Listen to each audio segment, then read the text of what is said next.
ముఖ్యమంత్రి చంద్రబాబుపై అనుచిత వ్యాఖ్యలు చేసిన వ్యవహారంలో వైసీపీ నేత అంబటి రాంబాబుపై రాష్ట్ర వ్యాప్తంగా వివిధ ఠాణాల్లో నమోదైన 33 కేసుల్లో BEN-SS సెక్షన్ 35(3) ప్రకారం నోటీసు ఇచ్చి వివరణ తీసుకోవాలని పోలీసులను హైకోర్టు ఆదేశించింది. ఫిర్యాదుదారులకు నోటీసులు ఇచ్చి విచారణను మార్చి 2కు వాయిదా వేసింది. హైకోర్టు న్యాయమూర్తి జస్టిస్ వెంకట జ్యోతిర్మయి ఈ మేరకు ఉత్తర్వులిచ్చారు. తనపై నమోదు చేసిన 33 కేసులను కొట్టేయాలని అంబటి రాంబాబు అత్యవసరంగా దాఖలు చేసిన వ్యాజ్యాలపై హైకోర్టు విచారణ జరిపింది. ఆయన తరపున సీనియర్ న్యాయవాది పొన్నవలు సుధాకర్ రెడ్డి వాదనలు వినిపించారు.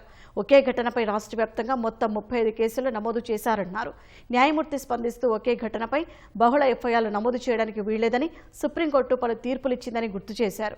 ఒకే ఘటనపై చాలా కేసులు నమోదు చేసిన నేపథ్యంలో పోలీసులకు తగిన సూచనలు చేయాలని పీపీని కోరారు. పబ్లిక్ ప్రాసిక్యూటర్ మెండా లక్ష్మీనారాయణ స్పందిస్తూ నల్లపాడు ఠాణాలో నమోదైన కేసును ప్రధానమైనదిగా పరిగణించి మిగిలిన కేసుల ఎఫ్ఐఆర్లను CRPC సెక్షన్ 162 ప్రకారం వాంగ్మూలాలుగా పరిగణించే విషయాన్ని పరిశీలించి తగిన సూచనలు చేస్తానన్నారు.